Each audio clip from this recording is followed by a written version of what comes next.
All right. Are we live now? I know I'm getting audio. I can hear it on my end. But let's see. And I don't want my thing here. Well, let's see if I can move things around here. Yeah. All right. I'm looking at my looking at my logo there. All right. All right. Cool. Cool. Let's see here. How's everyone doing? Yo, let's see. I had to mess around with my microphone, so um, and I'm trying to get a good placement for this. Let's see. Got to get my good side, honestly. Um, at least this. Okay. All right. So let's listen to some music. First off, I'm just kind of setting this up. All right. So we're good. We are live. Hello. If anyone's out there and gonna tune in, let's see here.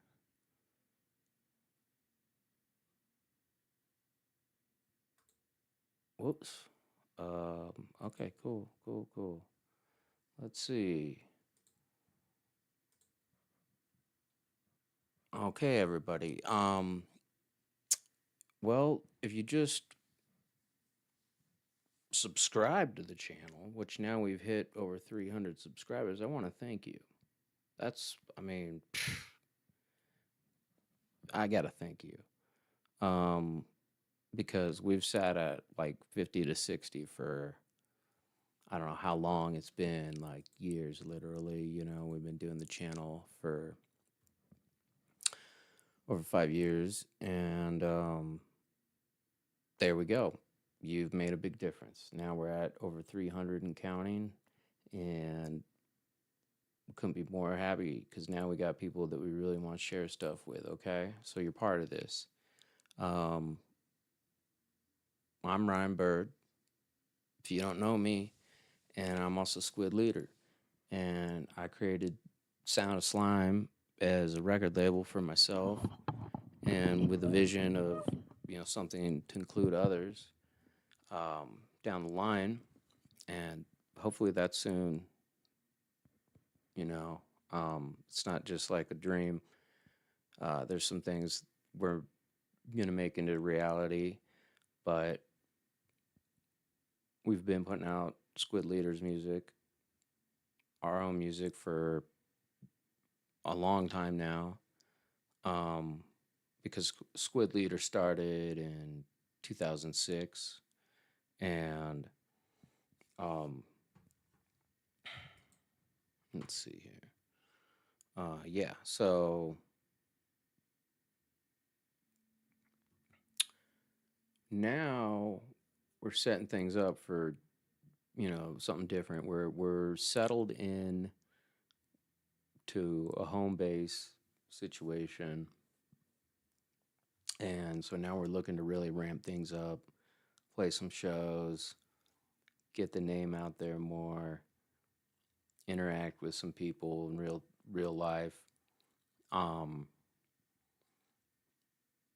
but we've got tons of videos, got tons of songs, got a lot of songs that we haven't released yet. Um, just a lot we want to share, and so figure we're gonna do this introduction, kind of introducing ourselves, and also introducing this song that we wrote, "Creatures Walking Around." And one thing first, let me show you. Are these shorts? These shorts that we have. Let's see. This is hold on. Yeah, we're giving you the ASMR treatment here on the shorts, just rubbing them on the mic. But these shorts are part of our line, Drip of Slime. This is our new clothing brand line that we're kind of branching from Sound of Slime so that we can hopefully build, some business that helps sustain what we're doing with music and, creativity and art um, reasonably, um, and supports it in some way. So you can support us by getting a pair, and you can go to Sound of Slime drip dash of dash slime, okay? And we have dripofslime.com, so we'll have that together, sooner than later. But we really got to get it up, just some kind of from the ground up sales. Um, and got some other products too, and like shirts and different designs I've created. That's a Dansky's art design, so that's Dansky's art from Instagram, and he's done a few of our designs. So shout out to him, and that's why we want to do this. We want to support him. I mean, ideally, you know, this would help him if we can ramp it up and do more of it. So every little bit counts if you're into it. People are loving these shorts. I mean, I'm walking around and I'm just getting stopped, and people are like, "Whoa, those shorts are so dope. Those are so crazy." One guy's like, "Those are super 60s psychedelic, man." This old homeless guy, and this is what a girl in the store just like had to stop us and tell us, and I'm not joking. So, everybody I see when I'm wearing them, they say something. So it's that kind of garment. If you like that, please get a pair. If you have trouble finding it, go to Sound of Slime, go look at the store, uh, store tab. Drip of Slime is in there. Go to Drip of Slime, and you'll be able to find it. Um, so this song I'm talking about, "Creatures Walking Around," is well, it's a number of things. I mean, lately I've been diving deeper into dubstep production, and um, in a way it's new to me because I haven't really fully embraced it. I feel like I have now, and I embraced it when it first came out, even like when it first, just the first like whisper of it back in the 2000s and whatnot. And um to me it was like like a dance hall with uh, a synthesizer like that had just come out, was massive, and that was very influential in early dubstep. And so we made what we thought was dubstep back then, and kind of not much, but like a little bit, because we had a techno project. So we didn't explore it too much. We only did a little bit, but we did always explore the world of dub. And previously, from our punk rock days, and upbringing, we explored dub tremendously. I mean, listening to it and playing it and being around other people that recorded it and played it, and we learned a lot about it. And so we've always been very comfortable with that aspect of music and sound as dub music, and respectful of it. And um, I heard some dubstep, that it made things click to me, that it was like, oh, this is really like dub music, like you could say dub reggae, but and it is, but it's not all the delays that are being utilized, it's the bass being manipulated in ways, instead of like, the drum being manipulated a lot through delays, and maybe the guitar being manipulated through delay, and delay being a primary um, effect. And I think dub uses a different assortment of effects, um, using basically multi effects as primary effect, and um, manipulating the bass uh, in ways that never previously has been done. And that's what it kind of stands out to be, and using more contemporary, hard hitting beats and stuff like that. But still, it's cool when you go into the dub music side of it and you explore that. And I enjoy that. And then now I've been making some songs, that are dubstep. And so this song's a exploration of that for sure. Um, so I was, for some reason, well, not some reason, but I think what was happening is all the UFO congressional discussions made me think a lot about, aliens and UFOs. And then I realized, well, I can sample that stuff, because it's public testimony. I can just, that's for the record. I mean, I can, let's snap that. That's some great stuff. So I started taking those sound bites, and then it just made me think about other things. And for some reason, I wanted to go back and look at that Las Vegas incident where in 2023, um, a family saw something flash in their backyard. Apparently, then they noticed actual beings walking around in their backyard, and they called 911. Okay, and the police came, right? And there's footage of them going to look and see what's going on in the backyard, and they proceed to walk through a gate by a fence, and they get spooked because they see something, and they all come back and say, hey, no, no, no way, man, no way, that's what the heck. And you can't really make it out, right? You couldn't see a whole lot. And initially, when that video surfaced, there was no, like, you could notice something by the fence. I remember this, and I remember people trying to say that there was a little alien at the bottom of the fence that was like moving into position or something weird, looking through a hole in the fence. And that seemed like, quite a stretch, right? I mean, that's kind of weird, but you could see something moving. And I, you know, I knew I saw something moving. You couldn't deny that, okay? Well, that video got analyzed, and I didn't know about that until I stumbled upon this. And a forensic analysis was done by a professional that showed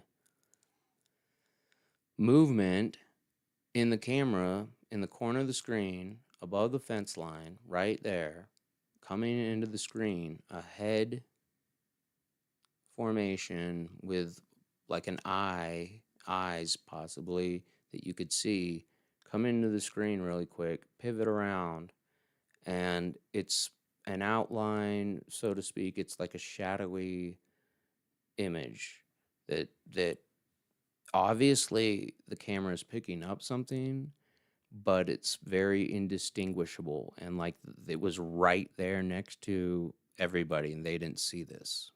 Okay, it was like right there as they're walking through the fence, and they didn't, notice it, but it was right there. And the camera saw it, and the forensic analysis said this is they didn't make that thing up, and there's definitely something there. And they did a um, reenactment sort, like they superimposed an image of what this being creature might look like that's coming into view. And and so you see this thing walk, and you do see the leg actually through the fence, the thing that we saw at the bottom of the fence moving, and we're like, oh, there's something moving behind the fence. Well, you see that, and it's like a leg actually of this thing that's super tall, like 8, 9, 10 feet tall or whatever. And its head is comes into view, and they do the body mechanics and motion, and you just see this creature thing, and you're like, whoa, that's crazy. Um, and there's other footage or zoom ins from what they see when they walk in that it appears that you do see a creature of some kind.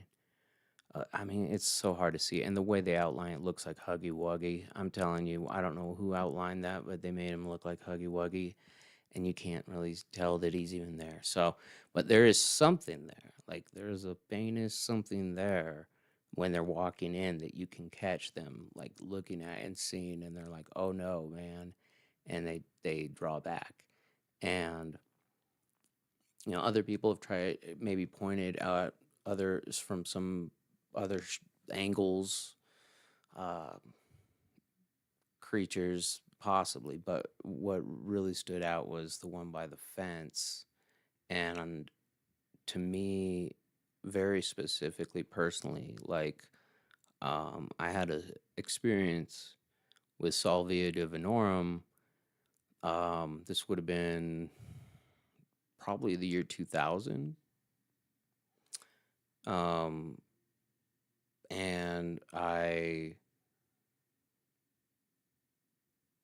smoked Salvia with a friend, and when I did, I laid back in my bed, and a viewfinder effect of fractals that were shaped like mushroom caps, like a C, like I don't know if I'm giving it to the camera right, like a C shape, like this kind of shape, and they just formed over my eyes and went, and then I was as I was laying back, okay, and that just completely took. I couldn't see anything else, and then as I'm laying there, I'm realizing now I'm going up towards this light, and then around me are these beings, and I feel like I'm being pulled up, drawn up to this light, and I'm noticing these beings are like gray and they got kind of black eyes, but they're shadowy, and the whole concept freaks me out because I'm like, hey, I'm going towards the light. Like the light at the end of the tunnel. Whoa. And there's beings surrounding me. Okay, I jumped up and I was afraid. I was terrified. Jumped up or sat up on my bed and sat over, moved to the side. As I did that, these beings moved scattered about the room and took positions in front of objects that were silhouetted in the darkness, like that I couldn't really see because we were in almost pitch black. Like it was nighttime, we didn't have any lights on, but I think there was a window, and there was definitely a big window because it fit into the story. Here's what's crazy. So I jump up, and um, they're all scattered around things, but they kind of assume certain positions, like I said, in front of objects. But one of them sits next to me on the bed, and I said to my friend, I'm like, dude, Jeff, there's entities like all over the room, and one just is sitting on the bed with me. Well, his response was, "Oh yeah, do you see the one behind me?" I mean, I don't know if he's trying to be cool or joking or what, really, if he was really, probably having his own experience, but, you know, um, and then the one sitting next to me was like, well, why are you so afraid? Why are you so afraid?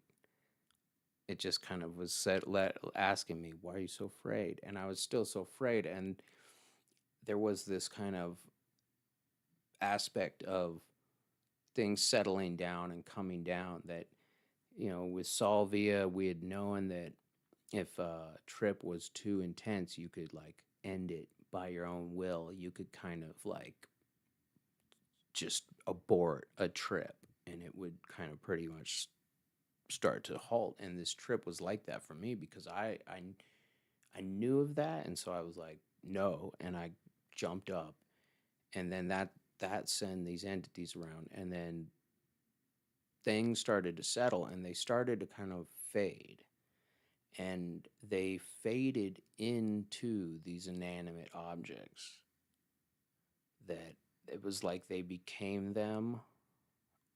I and I mean, the one on the bed just kind of disappeared, and um this it settled down, and they honestly looked very much like the being in the video. And but maybe, I mean, very close, very close, at least from the head. Not the way it was depicted in the silhouette, like a creature, but these were like humanoid in a way. They're more like a body, a almost an amorphous body, like very featureless in some respect, but like they could almost have a mouth, almost seem like a smile or something, like crazy, but like a hollow blackness of their eyes, where their eyes would be.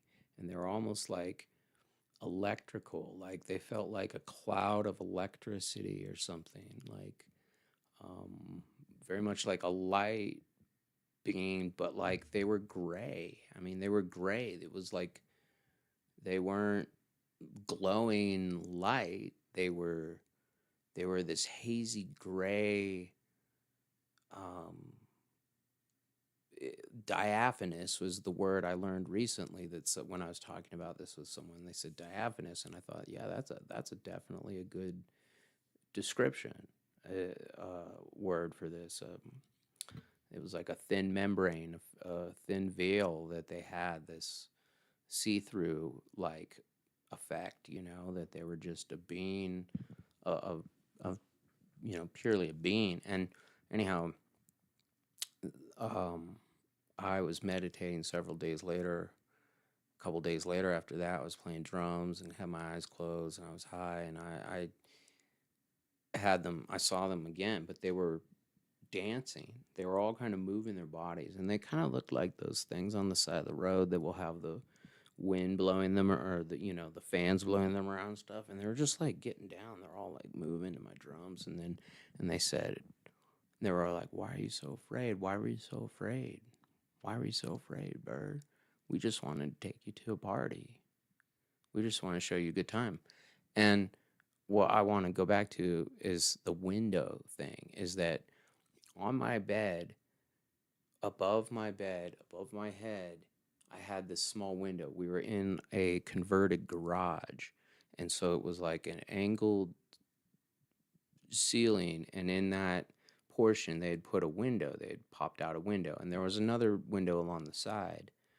But through that small window, that night, the moon was right there. Like you could see it. And that light at the end of the tunnel, it was the moon.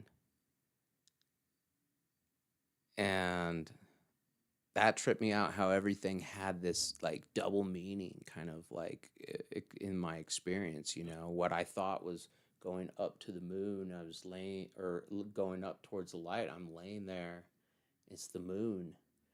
um and I mean, who knows, like, I've had a lot of thoughts about it.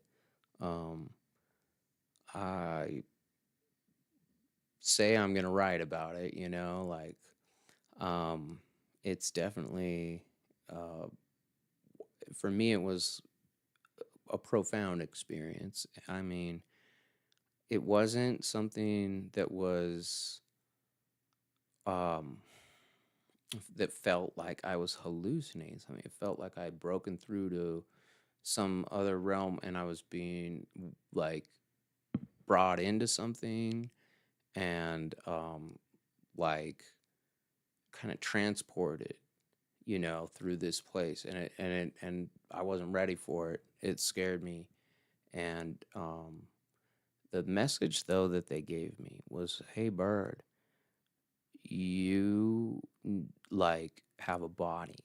you have a physical body, and we don't have a physical body. We're not in that same physical dimension as you. And the phys- the physical form of the bipedal humanoid body is one of the most celebrated forms of the universe, and it's one of the greatest forms to exist in, and it's one of the best forms for dancing and expression. And they said, Bird, you have to go and tell people to celebrate their body and help them to dance. And um, you got to go back to your body. You got to stop leaving your body so much and trying to leave your body, and really you need to embrace your body and celebrate your body. And they just were like wanting to celebrate, and it was like a musical thing. And um it was like they wish they could really alter things, in our dimension, but they couldn't. And so they were asking me to do this thing, and I, I've been trying to do that. Been trying to do that. Um, I know I've done it, and I see it happening. So, it's a good thing. But yes, there's still more people who need to celebrate their body, and um, unfortunately, I think we're finding out the mind does so much for our health, the way we think and the way we think about ourselves, that a lot of people aren't celebrating themselves physically. They're living in a confliction with themselves over their own physical form, and they're not celebrating that. And you know the temporary nature of our life, it's too bad, but it's something where we got to realize even our thoughts are shaping our forms, and sadly, if those thoughts start out early enough, right, then you know it's hard to change that. But it's never too late. Like, I would have hope for anyone. I mean, it's sure you could have your mind programmed in the wrong way early in life, but you could reprogram it later in life. And that's kind of the message that I'm really fond of and hoping that I could share with other people, because that's the thing. There's a lot of people with wounds from early in their life, from their childhood and, early adulthood and such, that they're trying to heal as they become fully matured adults. And um, their struggle is not knowing how to reprogram, how to deprogram, how to go through all that. And um, I think, even though psychedelics are a very trendy thing, not everybody is embracing them or has embraced them, or not everybody feels comfortable going that route, knowing how to make it work for them, how to really get something out of it that's going to work for them, and hope, and if it is actually even the thing for them. I mean, this is not necessarily, it's what we've learned from those things that we can hopefully get people doing in ways that aren't wanting to take the psychedelics per se, but at least we're learning what is possible, that we can change, we can reprogram, um, and we can celebrate. Um, so yeah, that song has a deep meaning, and I've been actually making a lot of songs ever since that experience that like resonated that experience. I've made songs that had like the chorus or lyrics saying, um, like, "Why are you so afraid? You celebrate your body. Why are you so afraid? We just want to take you to a party.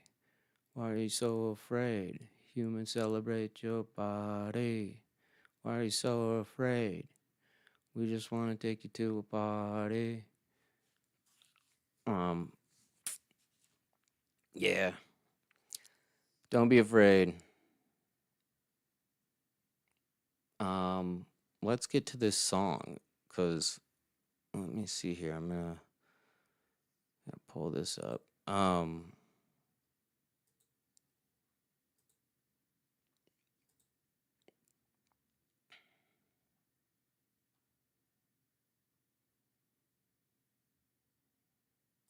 Hang loose here. Let's see.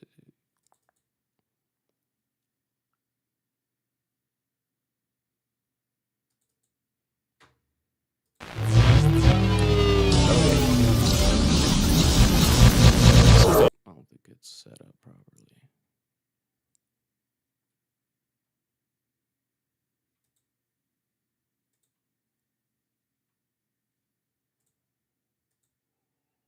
All right, let's give it another go here.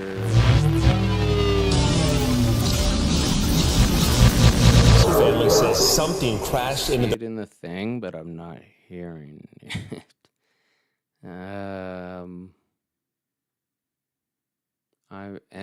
I'm hearing myself, but oh shit.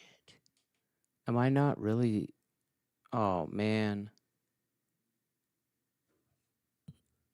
I just realized I don't even think I'm outputting.